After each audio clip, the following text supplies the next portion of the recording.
Good morning, and welcome to our sacred space. We're the Unitarian Universalist Fellowship of Elkhart, a welcoming community encouraging religious freedom, nurturing individual spiritual and ethical growth, celebrating diversity, and promoting a just and sustainable world. I'm Pam Wycliffe, and I'm a member of the board of this congregation. Welcome to you all. If you are a visitor or new to our virtual service, please check out our webpage to learn more about us at UUFE.org. Thank you.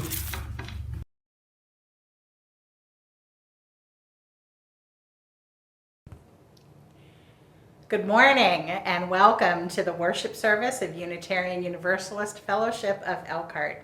My name is Amy Kaliza DeBeck.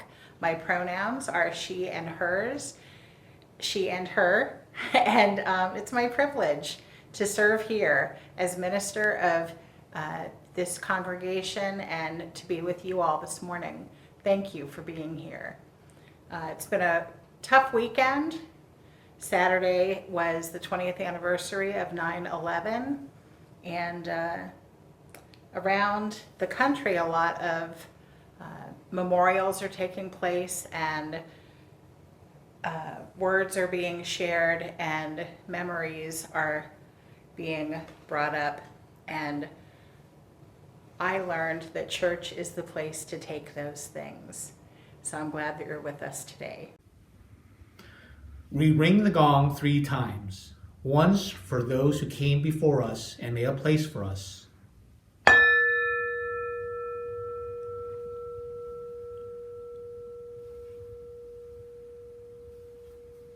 Once for those who are here now.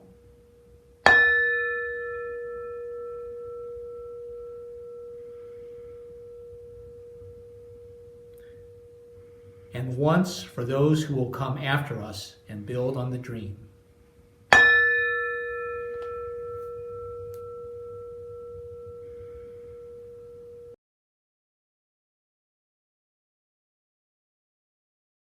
Today's chalice lighting is a poem by Khalil Gibran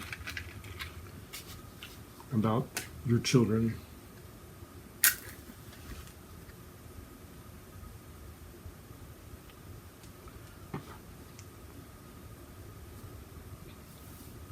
Your children are not your children. They are sons and daughters of life's longing for itself. They come through you, but not from you. And though they are with you, yet they belong not to you. You may give them your love, but not your thoughts, for they have their own thoughts. You may house their bodies, but not their souls. For their souls dwell in the house of tomorrow, which you cannot visit, even in your dreams. You may strive to be like them, but seek not to make them like you. For life goes not backward, nor tarries with yesterday. You are the bows from which your children as living arrows are sent forth. The archer sees the make upon the path of the infinite, and he bends you with his might, that his arrows may go swift and far. Let your bending in the archer's hand be for gladness. For even as he loves the arrow that flies, he also loves the bow that's stable. Love is the spirit of this church, and service is its law, to dwell together in peace, to seek the truth in love, and to help one another. This is our covenant.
Our September theme is Embracing Possibility. I wish to share some thoughts I have on this as we reflect on this weekend being the 20th anniversary of 9/11. If the events around that day and its aftermath are too hard for you, please skip ahead to the ending hymn, Turn the World Around. I believe that younger generations will indeed turn the world around. This morning, using the lens of how children make things seem possible, I recall some of my own memories and invite you to think about yours through the lens of possibility. We all remember where we were and how we felt, those of us old enough to have memories of that Tuesday morning. I was on a diaper run with almost 6-month-old Henry, and on the way to Walmart in Bangor, Maine, I heard on the radio about a horrible plane crash. Once inside the store, everybody had gathered in electronics to watch the horrible, rapidly unfolding news.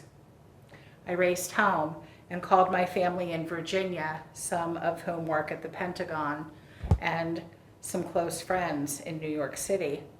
I could not get through to any of them.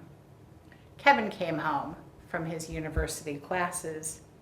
My baby and I went to the church where I had been hired as the director of religious ed, but had not met the kids or the whole congregation yet. I felt a sense that this was going to be a situation where a vigil or simply the opening of our doors would be needed, and I wanted to check in with the minister. She and I started to plan something, feeling shaken and scared, but we both knew that church is where you go when you feel scared.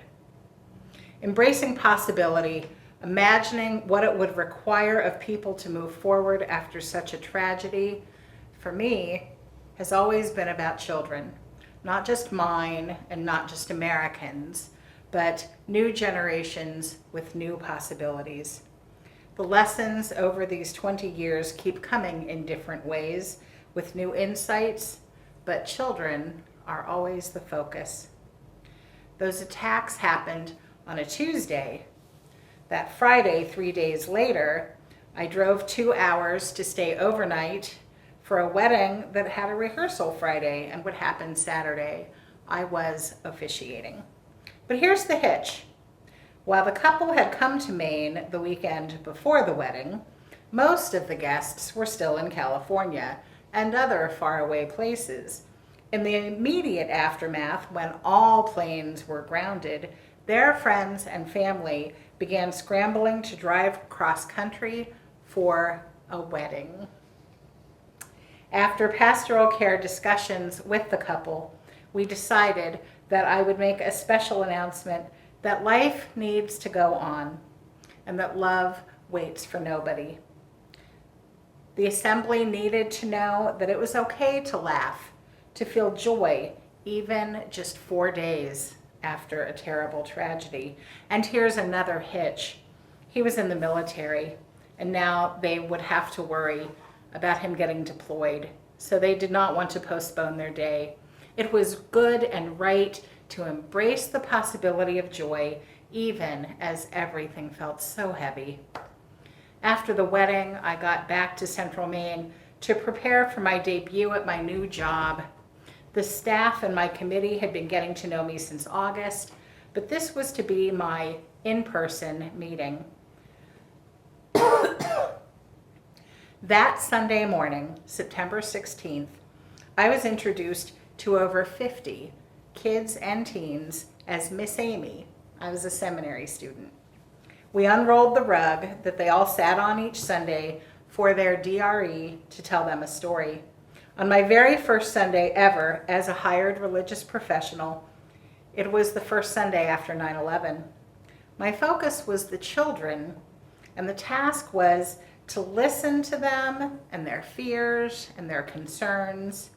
In a hard, emotional meeting, my committee and I had decided that the kids needed to know in such a terrible time that their whole church community loved them. And even if they didn't know me, They needed to know that their new DRE cares. Stories read by me could come later, and they did.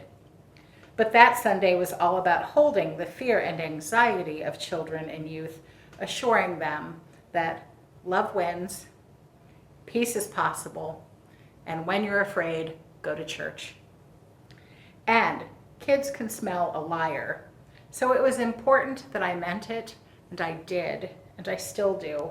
Love wins, peace is possible, and church is where you go when you're scared.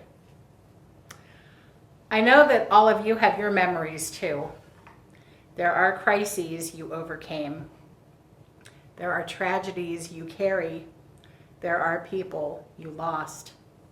Also, there is so much anger and division still. Using the theme of embracing possibility, I recall the saying that adults tell children who are in the midst of a crisis, always look for the heroes. Sometimes it's not a person, sometimes it's a group or an organization or a foundation that forms in heroic ways to help those affected. One such group started out as an aid for children who lost parents on 9/11. The group is called Tuesday's Children. From their website, early on, a lot of the 9/11 kids were young. The average age was 8 on 9/11, and there were over 100 that were in the womb when 9/11 happened. So our programs were addressing some of their early childhood needs, working with parents to alleviate their fears, said Lynch, who serves as the organization's senior program and development consultant. Going on with their quote, "Today's Children got its start offering support to 3,051 children who lost a parent in the terrorist attack, but has grown its mission to include global victims of terrorism, those impacted by mass shootings and Gold Star military families in the U.S. Lynch says, though the scope of their work has changed, the 9/11 families tend to reach out for help during this time of year, especially as the 20th anniversary of the tragedy gets closer." End of quote. This group is held up because they consistently embrace possibility. Having started for one specific crisis, they realized they could help others too. This group, who works with the children of 9/11 who lost a parent, has realized that multiple kinds of violence could fall under their shelter of care and concern. For instance, they've added to their circle of care victims of mass shootings. Mass shootings are most often carried out by white American males, not foreign people of color. They also care for Gold Star families, anybody who loses an American soldier family member while the soldier is in active service, and mostly that has been tied to, in some way, the events of 9/11. This group has come down on the side of peace, love, and unity, which is how I would like to point out why our kids embrace possibility in ways that astound and inspire me. But also, it makes me sad because I wish they had more innocence than what we have given them. For one thing, we drew sides right away after 9/11, and it's only gotten worse. One of the first decisions that individuals made after 9/11 was whether to fear or even hate Muslims. Those who chose to believe that since the terrorists called themselves Muslim, anybody who suspected to be or was actually Middle Eastern or Muslim or dark-skinned were now suspect went one way. Those of us who understand that one person or small group who define themselves as being part of a larger group do not represent the whole group went another way. We did not fall into the hate and fear camp. Kids raised in a culture of unity, love, and peace tend to see that everybody suffers, and they are not as concerned with punishment and bad guys as they are making sure that everybody is okay. We could learn by embracing their possibilities. Having worked with multiple groups of children and teens in many states over the years, at camps, in youth groups, OWL classes, and with my kids' peer groups, I feel that I can embrace the possibility of a better future for our kids because their lessons are different than ours. One of the things I figured out that I would share is that American children have to embrace the possibility of encountering violence at school because that is the culture we have made for them. They live their lives knowing that just as the U.S. trained bin Laden and gave them arms, and that later they became radicalized against us, so have we made it easy for their peers to obtain weapons and vent their frustrations, and what we do is teach them how to hide. What they learn is that lives get lost. I do not believe that we asked for 9/11 to happen. We did not. But we also have not learned the necessary lessons that peace is possible, or that unity always benefits us more than taking sides, and that church is where we go when we feel scared. The children of 9/11 had their innocence taken away, and for 20 years, we have not made it any better in a national sense. Many millennials and all of Generation Z, children who have come of age after 9/11 or will, live in a world where they have to embrace possibilities for survival. And they don't believe that hating on a group or individual causes things to get better. If we wonder why they seem disenchanted with voting or war or politics, it is because they embrace their possibilities, not ours.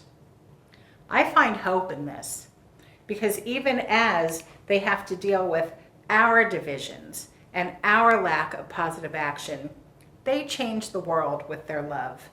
It might look different from what we adults are used to, but I believe these young people represent unity, not division, love, not elitism, and community that is truly accepting of people, even oddballs. As younger generations assume powerful positions in this country in ways small and large, may we support them and their abilities to create new possibilities. And now I want to share with you an anniversary prayer by John Saxon, and I invite you to enter into a spirit of meditation and quiet. He writes, "This day is simply one more day on the calendar, the 11th day of September, another beautiful sunny day on the cusp between summer and fall.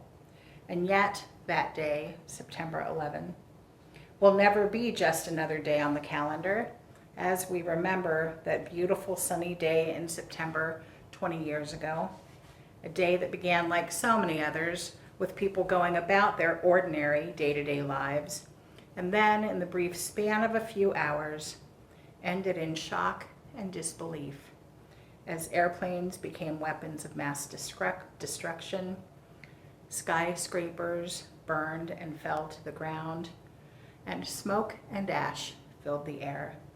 A day that is painful to remember, but impossible to forget. And so we pause to remember. We remember with gratitude all the heroes and heroines of that day, the fighters and emergency responders who demonstrated such courage in the midst of crisis. We remember in sorrow the innocents who perished, the stockbrokers and janitors, office workers, passengers, bystanders, women, men, and children, firefighters and police officers who were victims of such calculated and senseless violence. We remember with hope the voices that called and still call for unity in the face of division and hatred, and urged peace even as our nation prepared for war. We remember in bewilderment the ways that the events of the day changed who we are as a nation and continue to haunt us. And remembering the terror and violence of that day, we rededicate ourselves this day to raising our voices against fanaticism, religious intolerance, racism, violence, terror, and hatred in all of its forms, and doing whatever we can to create a future in which all people can live in freedom, community, and peace, and without fear. May it be so, because we make it so.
Thank you all for being with us today, and I do look forward to being able to do more services with you in whatever form they may be. Our benediction is from the Reverend Don Cooley, who's a friend of mine, and I'm giving these words to you so that you'll listen to our closing hymn, which is Turn the World Around. Let us go into the world singing songs that proclaim liberty, songs that turn ashes into garlands, songs that bind up the afflicted and those who mourn, songs that, like oaks, have roots that go deep and stand strong. Let us go out into the world singing. We know these songs. They vibrate through time in our very souls. They are the songs that give us life. They are the songs that give us meaning. They are the songs that give us purpose. Now it is our turn. to take these life-giving songs out into the world. Let us go now, singing these songs with voices deep and strong, and may the world join us in praise and in celebration and in love. Blessed be. Amen. Go in peace.